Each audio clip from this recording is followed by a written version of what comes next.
Hello, everyone. Welcome to this webinar on the total solar eclipse that's coming to northern New Hampshire on April 8th, 2024. I'm Rick Feinberg. I'm the project manager of the American Astronomical Society's Solar Eclipse Task Force. Until recently, I was the AAS press officer, and before that, was at Sky and Telescope magazine in Cambridge, Mass., where I worked for more than 20 years and spent 8 years as editor-in-chief. I'm joined today by my colleague, Doug Arian, who will introduce himself. Thank you, Rick. My name is Doug Arian. I'm currently the head of the Mountains of Stars Public Science Education Program. I'm also Professor Emeritus of Physics and Astronomy at Carthage College and a member of the International Astronomical Union, the American Astronomical Society. I've been one of the people leading the effort in New Hampshire to prepare us for the total solar eclipse. And Rick will now give you an overview of the eclipses and the activities that are going on to prepare us for the eclipse coming in 2024. Thanks a lot, Doug. So before I go into eclipses, I want to tell you just a little bit about the American Astronomical Society. It's the professional organization that almost all astronomers in the US belong to. And that's everyone from undergraduates majoring in physics and astronomy all the way up to to senior astronomers who've already retired. The mission is to enhance and share humanity's scientific understanding of the universe as a diverse and inclusive astronomical community. The enhance part refers to doing and supporting and disseminating astronomical research. And the sharing part refers to sharing the results of that research and the amazing things that astronomers are discovering about our universe with the broader public. Our major activities, like those of most professional organizations, include meetings. We hold 2 big meetings every year where astronomers come together to share their research with each other. We do public policy, such as advocating on Capitol Hill for sustained funding for the physical sciences and to make sure that our congressional representatives understand the priorities of the astronomical community in terms of what kinds of projects we want funded. We do media relations. That was my job for 12 years at the AAS. We hold press conferences at our meetings, and we also distribute press releases to a media list that includes more than 2,000 public information officers and science journalists. We give awards and prizes to recognize excellence in astronomical research, education, instrument development, and other areas. As I mentioned, we do education and outreach. In addition to supporting our own members in doing education and outreach, we have some efforts, such as the Solar Eclipse Task Force, that does where we do outreach directly ourselves. Professional development is, for example, training younger astronomers in the use of some of the tools that astronomers use in their research, and, for example, preparing them to visit Capitol Hill and advocate for science funding. And finally, and perhaps most importantly, we publish some of the most reputable journals in astronomy and planetary science. These are read by astronomers all over the world. And recently, the AAS acquired Sky and Telescope magazine, which is a popular monthly for amateur astronomers and the public, and also a book publisher that publishes books for serious amateur astronomers and professionals. All right, well, now that you know what the American Astronomical Society is, I'll tell you what about eclipses. An eclipse is simply an event in which one celestial object casts its shadow on another. This diagram shows the Earth at the center, with the moon shown twice, once on either side. In this diagram, the sun is way off to the right.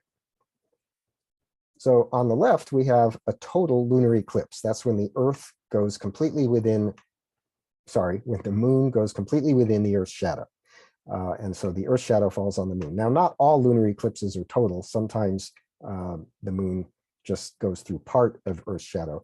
But in this case, I'm illustrating a total lunar eclipse. And you'll notice that the Earth's shadow falls on the moon completely, and that basically anybody, let me tell you, it can only happen at full moon. As I said, the sun is off to the right, the moon is to the left in this case, so that's a full moon.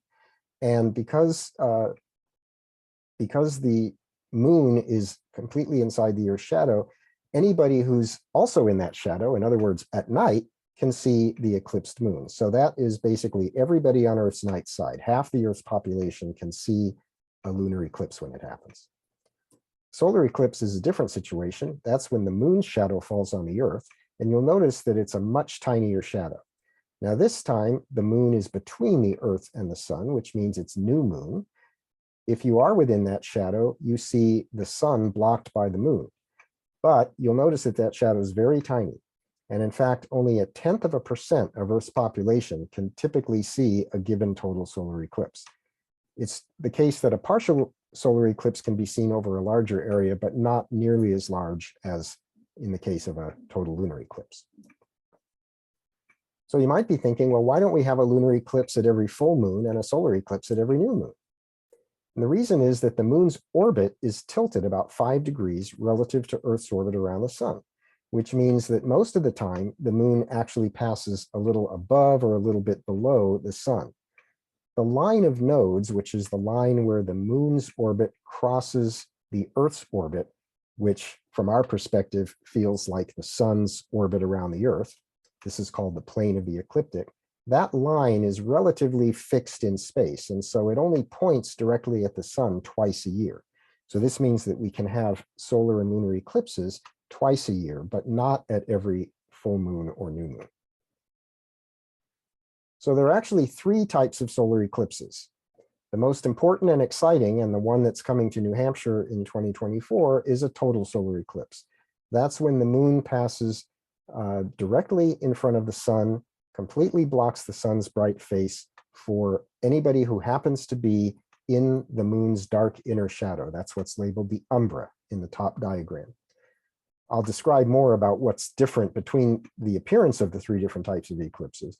But note, as I mentioned, there's a larger area of Earth that is in the moon's outer shadow, the penumbra. That's where the moon partially blocks the sun. And so every total lunar eclipse has partial eclipse. Total solar eclipse has partial eclipse happening in a larger area around where the eclipse is total. An annular eclipse is a special case where the moon passes directly in front of the sun, but because the moon's orbit is slightly elliptical and the moon can sometimes be farther away than average and sometimes closer, when it's farther away than average or near the far point in its orbit, it doesn't completely block the sun. And so it leaves a bright ring of sun, which we call the ring of fire, around the sun. And you get what's called an annular eclipse, where annulus is the Latin for ring. An annular eclipse also has a partial eclipse visible in a larger area around where you can see the ring. And then the final case is a partial eclipse only. This is where the alignment's not perfect. The moon goes across the sun, but only clips part of it. And so everybody who can see anything of that eclipse only sees the partial. So they look very different when they're at their best. And you'll notice one thing that's critically different here is that the 2 images on the right of an annular eclipse and a partial eclipse have black sky, whereas the one on the left, the sky is blue. The sun also looks rather different in these 3 cases. On the left, when the moon completely blocks the sun, you can see the sun's outer atmosphere, or corona, and these little red, they look like flames along the limb. Those are called solar prominences. Those are jets of very hot gas that glow red, which is a particular color that corresponds to hot hydrogen gas. But the thing is that on the left, you can look at that directly because you're not seeing any part of the bright sun's face. Whereas in the annular eclipse and the partial eclipse, you can only look safely, and I took these photos through very, very dark special purpose solar filters. They block all but 1/100,000th of the sun's light, and because the sky is so much fainter than the sun, that turns the sky black in the direct view through these filters and also in pictures taken from them or through them. Now, the reason we can get a total eclipse or an annular eclipse is that the sun is about 400 times larger than the moon, but it's also about 400 times further away, which means that the 2 objects, the sun and the moon, are almost exactly the same size in the sky, size in terms of the angle that they subtend to our eye. And this means that the moon, when the moon is at just the right distance to completely cover the sun, we can see the corona from just beyond the sun's bright surface all the way out. Whereas if the moon were, say, 10 times bigger in angular size than the sun, every time there was a total solar eclipse, we wouldn't get to see the corona at all. The sun would just be completely blocked and it would get dark, but we wouldn't see the magnificent corona. So it's this amazing coincidence. And the annular eclipse, as I mentioned, occurs when the moon is a little bit farther away and doesn't quite completely cover the sun.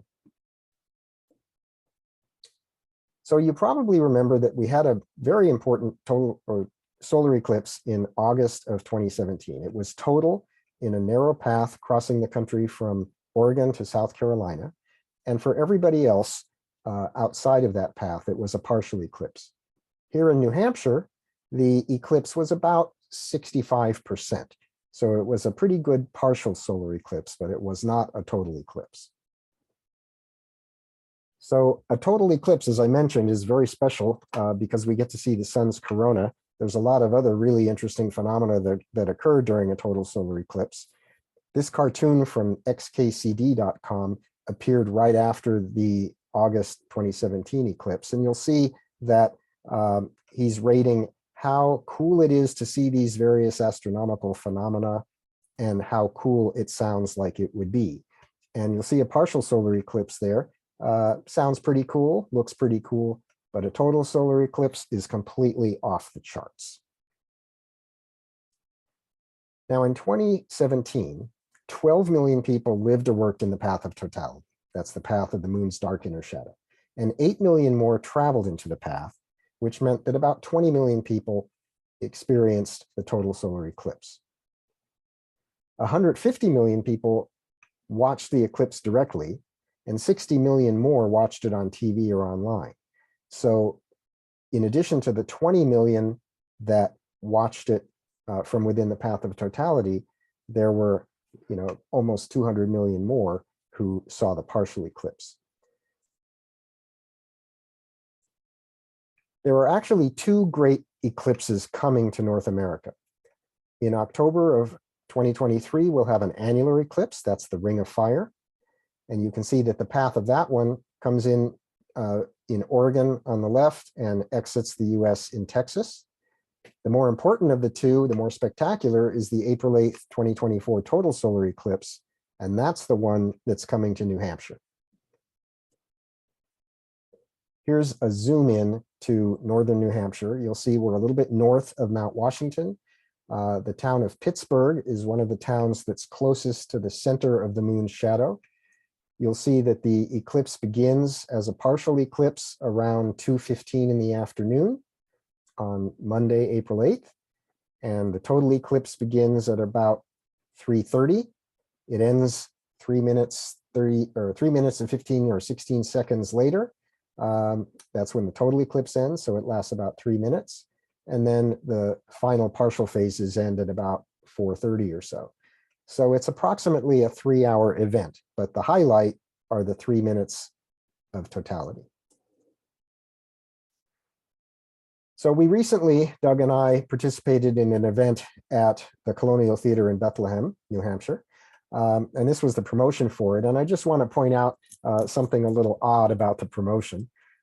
It mentions that the eclipse will be 100% total in the northern towns of New Hampshire, such as Pittsburgh, which I mentioned, and Colebrook, and that it will be 95% totality in the rest of the state. This is not a good way to describe a total eclipse and a partial eclipse. First of all, totality already means 100%. And how can you have a 95% of a total eclipse? That's kind of like having 95% virginity. It just doesn't make sense. Either it's a total eclipse or it's a partial eclipse. And so it's true that all of the state, except for the very northern part, will have a deep partial eclipse of at least 95% coverage. But what they won't see is 95% of what you see at a total solar eclipse. When you're in that total zone, you see the corona, you see the prominences, it gets dark, it gets cold, It's really an amazing mind-body experience. So here's how it transpires. The partial phases last about an hour and a quarter. That's from when the moon just begins to nick the sun, which you see at upper right, and then slowly moves across the sun's face until there's only a thin crescent left. In the last few seconds before totality, things happen really fast. You get the moon's limb, of course, is mountainous. And so as the moon is completely covering the sun, the mountains begin to cover parts of the sun, but deep valleys are letting little bits of sunlight still through.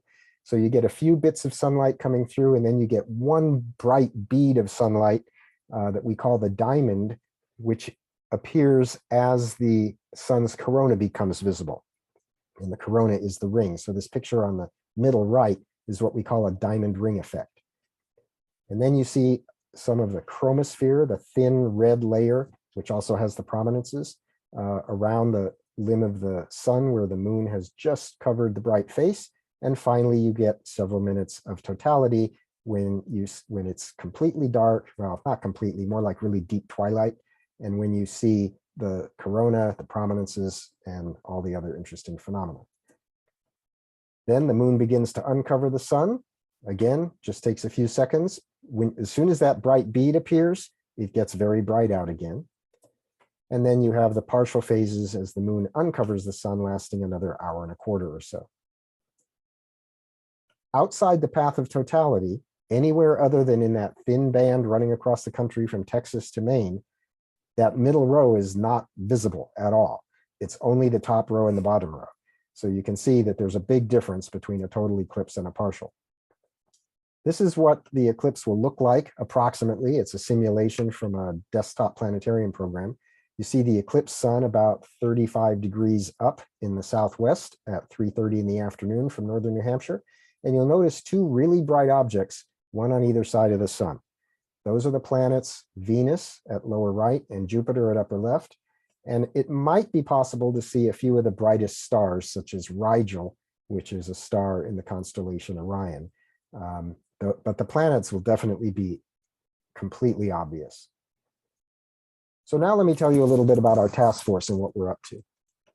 Our purpose is to function as a think tank, to generate ideas, to coordinate the national planning effort, and to communicate with the public about solar eclipses and the April 8th eclipse in general. And so a lot of what we do is link to some of the best, most detailed, and certainly most accurate and reliable information on the internet. There's a lot of misinformation on the internet. We direct you to the good stuff. Our principal activities are: we have a website. We are conducting planning workshops, about which I'll say more in a moment.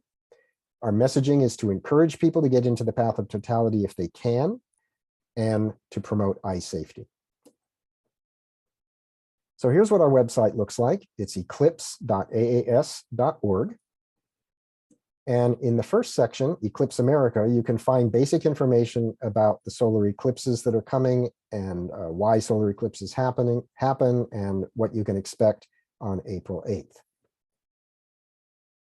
Our most important section is the one on eye safety. We have a whole page about how to view a solar eclipse safely. The two most important parts of that page are these two diagrams, which make it clear that on top, during an annular eclipse, there's no time you can look without looking through a safe solar filter, and we describe what makes a safe solar filter on this page as well. And on the bottom, you have to use a filter to look at the partial phases, but once the moon is completely covering the sun, you can look without a filter, and in fact you must, because if you look with a filter, you won't see anything. The filter is so dark that only the bright sun shines through. We have a page that talks about where to get eyewear and handheld solar viewers. You've probably seen these eclipse glasses and handheld cards. These are available at Amazon, but I do not want you to go to Amazon to get them, because in 2017, many of the eclipse viewers that were sold on Amazon were not guaranteed to be safe. And so a lot of people weren't sure that they should use what they bought on Amazon, and ended up not looking at the eclipse, which was really a shame. Eclipse glasses are manufactured in the US as well as overseas, The US manufacturers' products have been properly tested and shown to be perfectly safe for looking at the bright sun's face. So we encourage you to shop from the American vendors, and we encourage you to get your eclipse glasses early rather than to wait until closer to the eclipse, because like with all supply chain issues that the pandemic has caused, it's hard for these vendors to get the materials they need to produce these things. You can find the reputable vendors on our reputable vendors page. And the two biggest ones, which if you're interested in buying a large number of custom printed viewers, are American Paper Optics and Rainbow Symphony. The other reputable vendors are essentially reselling filters that are made by either of these two companies. So we encourage you to go to those two. All right. One of our most important sections is our resources section. This is where we have links to all the best information online. In our downloads page, we have two documents that are especially important for people who are planning for an influx of visitors to their communities. The first is this Community Solar Eclipse Planning Guide. Its main message is that if you fail to plan, you are effectively planning to fail. We saw in 2017 that communities in the path of totality saw thousands of visitors. And if you are going to have thousands of visitors in your community, you need to prepare for them. This guide will tell you all the different things you need to consider. One of the most important ones is transportation. This is especially important in New Hampshire because northern New Hampshire is not on any of the freeways. And so it's going to be a challenge to get people into northern New Hampshire and out. And we say arrive early and leave late because people dribble into the area to see the eclipse over the day or two beforehand. But then as soon as the eclipse is over in 2017, we saw people jump in their cars and all take off at the same time. And that caused tremendous traffic jams. So it's important when you plan eclipse day activities to plan to keep people around after the eclipse, perhaps by putting on a concert or a play or something else, some kind of activities to keep people around so that they don't all leave right after the eclipse. You can learn more about the task force on our task force pages. Chiefly, I want to point out that you can join our email list. Our email list is to let you know when our next planning workshop is occurring and when the workshop's registration is open. We also will post notices occasionally when something really important is added to the website. So speaking of workshops, we've been holding planning workshops every 6 months or so. And these bring people from all interested groups that are planning for the eclipses. That's astronomers, transportation officials, city and local officials, city and town officials, that is, emergency management people, departments of transportation, and so on, to plan eclipse day activities. And the next one is going to be in Rochester, New York, which will be in October of 22. And then we're going to have a workshop right here in New Hampshire on October 27th, 28th, 2023. And Doug will tell you a little bit more about that. He's the principal organizer of that. So if you want to find out what we did at some of our prior workshops, you can go to the links to the recent workshops. And there are presentations there as well as videos of the actual presentations. All right, so you can get in touch with me at my email address here. If it's too hard to type or you just want to remember something easier, it's eclipse@aas.org.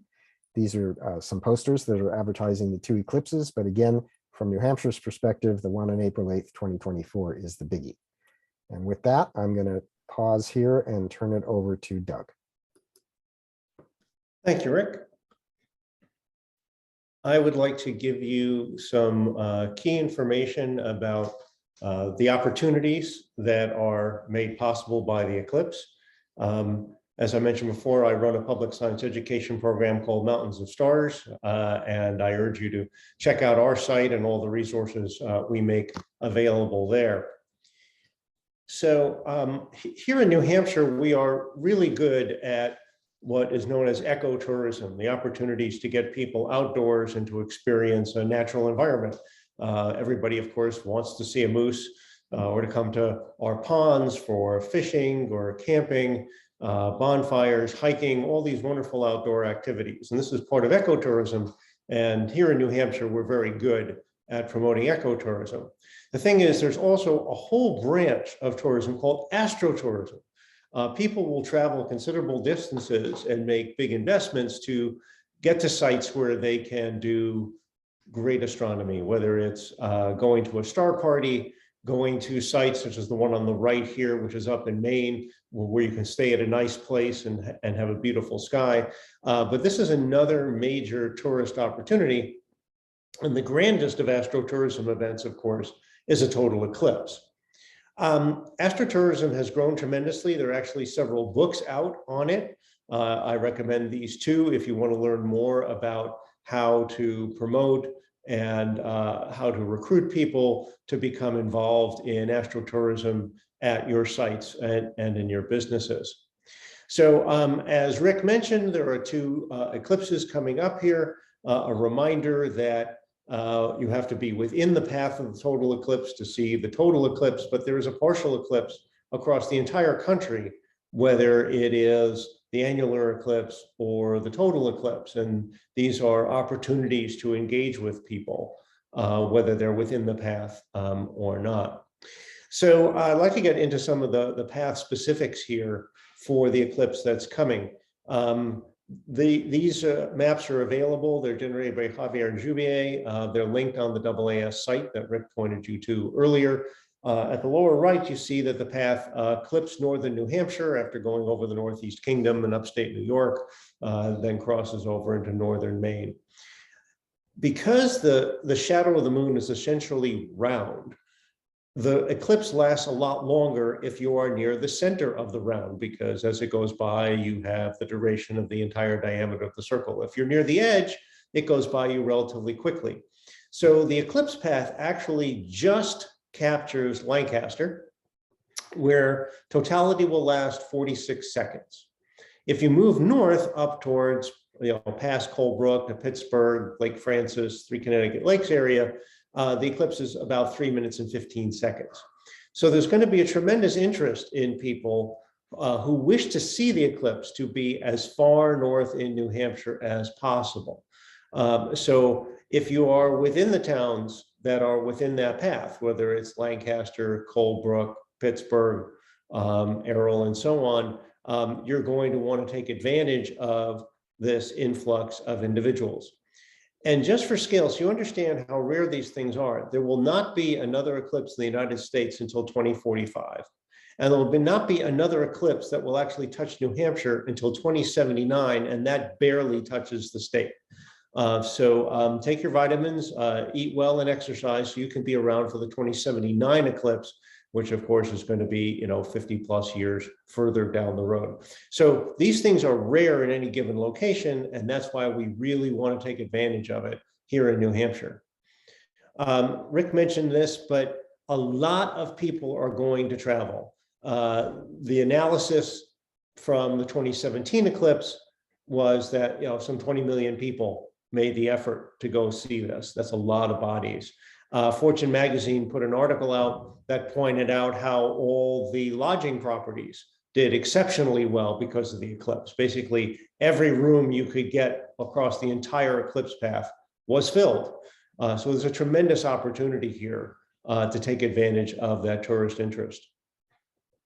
Another thing, we're very good in New Hampshire at selling swag, things that point out the great things that we have here. I love my I Miss My Old Man t-shirt about the old man in the mountains, or whether we're selling postcards or moose stickers or little stuffed bears, all those things. We're very good at that. Well, actually, there are opportunities to sell things for eclipses in particular, just like any other special event, whether you get your Super Bowl cap or whatever, the same thing. And these are examples of some of the things that were available for the 2017 eclipse, which I got to observe from Stanley, Idaho. I thought this was a cool shirt. I blacked out in Stanley. So that's the one I bought. So there are lots of opportunities to be selling more kinds of goods and materials during a period of time when normally we're not selling much of anything because it's during mud season. And we need to get on this now because there are lots of groups that are out there already selling 2024 eclipse materials. These are examples of just a few things that are on the market now, already dated for 2024. So this is not something where you have to wait for 2024. In fact, I urge you not to wait till 2024. You can start developing branded materials and start selling it now, and it will be part of recruiting people to come back in 2024 and experience the eclipse. There's an official state logo for the total eclipse. You saw this at the beginning of the talk before Rick and I began here. And this is available to you. I'll show you the sites where you can download this material. You can use it on anything that is officially related to the eclipse, any of your promotions, any of your communications, any of your products. So some of the things that are in place now in New Hampshire, through the work of a gentleman by the name of Rick Eames, the New Hampshire legislature actually passed a declaration of Eclipse Day in the state for 2024. So that's something you can download from the state government and use that to promote us as being an official and welcoming place for the 2024 eclipse. The annular eclipse in October of 23 crosses Oregon, and believe it or not, there's the town of Coos, Oregon. They pronounce it Coos. Of course, we have Coos County, which is where the total eclipse will pass in New Hampshire. So there's actually a joint agreement between Coos, Oregon and Coos County, New Hampshire to do cross promotion, which is a nice thing to have.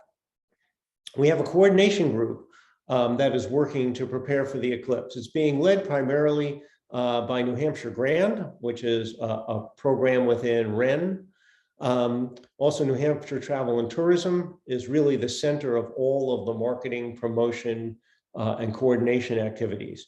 In addition to that, we have the Coos Economic Development Corporation, the Appalachian Mountain Club, who, as you'll hear, is co-hosting with me the AAS Eclipse Workshop in 23, and of course, the American Astronomical Society. So here are some of the opportunities and challenges, and then I'll show you what we're doing about these. Firstly, there's going to be a huge tourist influx during a period where we normally don't get anybody, and that's a great thing. Many places here closed for mud season because frankly, nobody comes up. Well, now lots of people are going to come up. It's a chance to make some serious money. Whether that's through direct sales, you're renting rooms, selling meals, selling gas, or you're actually also selling goods, memorabilia, your Eclipse shot glasses, your Eclipse baseball caps, your Eclipse walking sticks, all these different things that you can have. The challenges, and these are things we're working on, and the reason for this webinar to help you get prepared for the eclipse. In order to get business during the eclipse period, you're going to need to be open. So you need to be planning now how you're going to accomplish that, what scale you can operate at, the materials you may need, the staffing you may need in order to be available during the eclipse. The eclipse, April 8th, is a Monday. So it's a wonderful timing because people will come up for Friday, spend the entire weekend, do the eclipse on Monday, and then go home after that. So it's not just a matter of, oh, we need everybody to do this on Monday. You have the advantage of sales and revenue, certainly through that weekend and maybe well into that week. We're working to develop marketing and promotion tools for you, things like having the logo, providing platforms, and I'll show you a couple of these where you can promote your goods and services so that you are able to take reservations and benefit economically. As Rick mentioned, there are only 2 routes into the Northwoods, US 3 and 16. We're working with the Department of Transportation to develop plans for how to move people up and back into that area. And we're working with emergency services to make sure that we can support all of the crowds that are going to develop up in northern Coos County. So what I like to do is begin by giving you some ideas of things you should start doing now. Firstly, you can start creating what your eclipse offerings are going to be. If you're a lodger, you want to put an eclipse package together. Believe it or not, most of the lodging from Mexico up to us is already booked for the eclipse. Many places are already taking reservations and taking deposits. You can start collecting money now to hold rooms for 2024. People are dying to do that, so you can do that. You can put local travel together. You could hire a bus or a van so that those who stay at your facility will be able to then travel into the eclipse path. And this covers the entire state. Not everybody who comes is going to be staying up in the eclipse area. People might be staying in the Lakes region or the White Mountains region or the Dartmouth Lake Sunapee region, and then traveling up on eclipse day. And you could perhaps provide that transportation for a fee and make that part of your revenue stream. Start developing what your eclipse swag is going to be. What specialty things are you going to make available? Are you going to have, eclipse themed napkins at your restaurant, for example? Same thing, dining packages, restaurants, what do you want to serve? How can you plan things? Can you create special menus that are going to attract people? And certainly developing your unique pricing model. This is a special event. It's an opportunity to have packages that you can be selling, whether it's meal packages, room packages, transportation packages, packages of goods that can be priced specifically because you have the high demand during the eclipse. Start your promotion campaign now. If you're within the eclipse path, especially putting up a banner or sign inside your facility saying, remember to come in April of 24 to see the eclipse. We're going to be here. It's going to be special. You want to be able to create complementary events. These are things, firstly, to take advantage of the influx of people on Friday, Saturday, Sunday, and Monday, and also a way to distribute people so that they leave over a span of time, as Rick mentioned. Whether it's concerts, a speaker series, a farmer's market of some kind. Early April is great for maple. It's the height of maple season, having a maple fest, barbecues, fireworks, all of these different things. And this is something you'll coordinate with the Department of Travel and Tourism. As I'll show you, you'll be able to promote through them, and they'll be able to support you in getting the word out about the activities and events that you're going to have and help coordinate between different organizations. So you may have a particular bar or restaurant that can put on the concert, but tickets to that or a connection to that might be something that your lodging facility provides. So you have cross promotion, those kinds of things that can be done.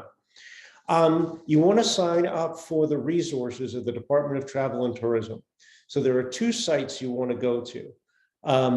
One is their industry members page. You want to register on that page, and you can create a panel. There's a questionnaire you fill out, and that becomes a site that people will be driven to look for places to stay, places to eat, places to buy gas. All of that will be through the Department of Travel and Tourism.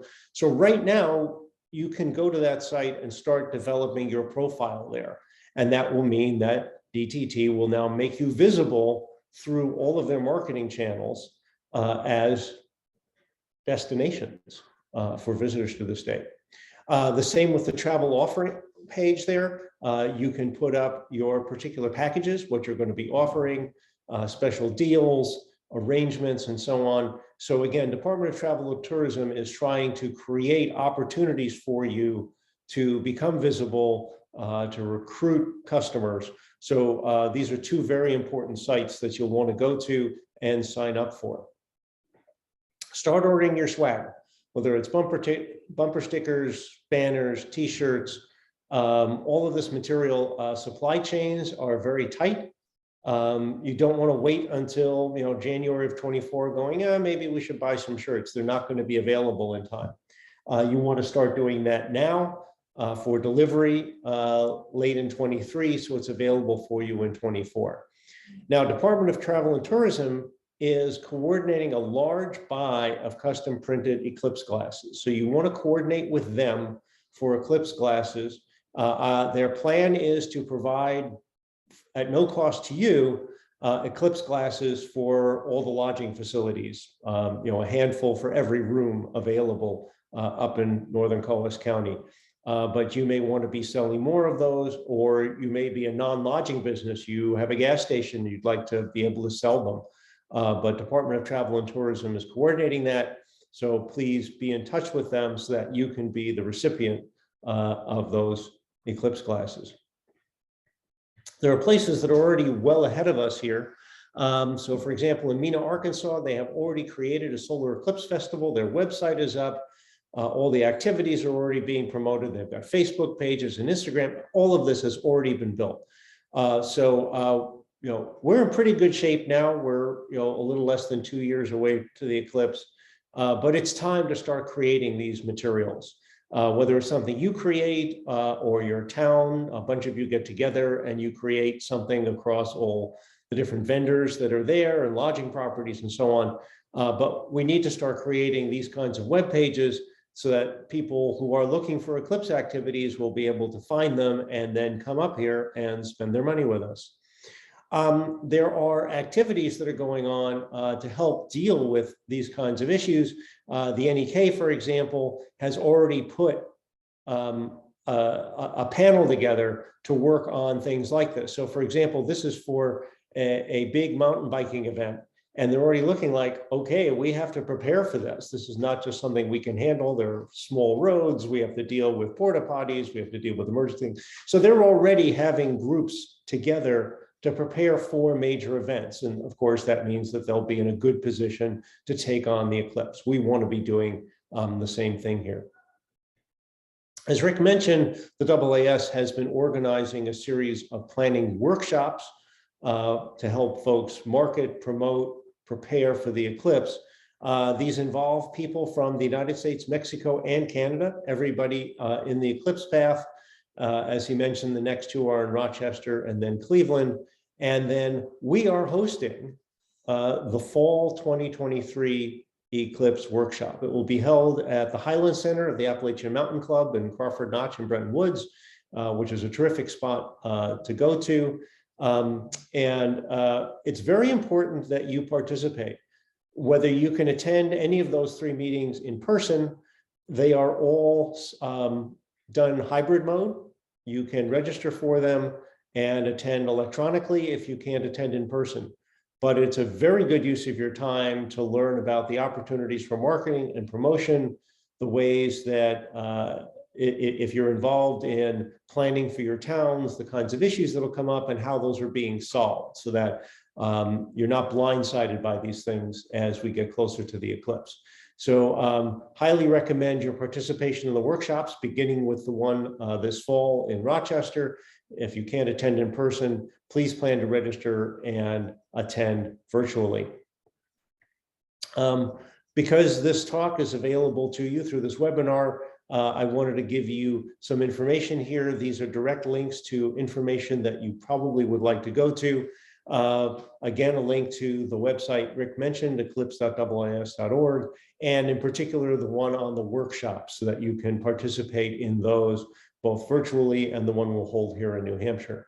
Javier Joubier has created the maps, the links here. The first one is to the maps in general, but the second one, if you copy and paste that link, will take you directly to the map for Northern New Hampshire. So you can see exactly where you are within the path or near the path or where you would like to be operating there. And then the 2 publications that Rick mentioned that are very, very valuable for you to prepare for what's happening in April of 2024. So I'll leave you here with the contact information. Please check out our website, mountainsofstars.org. We have a tremendous amount of environmental and astronomical resources there that you can utilize if you're developing programs that will include all sorts of astronomy and environmental activities besides the eclipse. You'll have lots of people around who are very much connected to the sky, and you can utilize all of our resources to engage them and to give them good value that they're going to be willing to pay for. My email address is here. You're welcome to contact me, and I'll be very happy to help you with other aspects of planning for the eclipse. So thank you for your attention there. I'll return you to Rick for a summary, and then we will send you on your way to get ready for the April 2024 eclipse. Thanks a lot, Doug. It was It was great of you to join us for this webinar, and I hope you found it informative. Both Doug and I, as we said, are available to assist if you have questions. Our websites are the first places to go. And then after that, if you still have questions, feel free to contact either of us. The April 8th of 2024 is not going to be a normal Monday in New Hampshire or anywhere else in this country, but it's going to be a wonderful opportunity. And if you plan ahead, you will have an amazing experience. All right, thanks a lot. Bye-bye, everybody.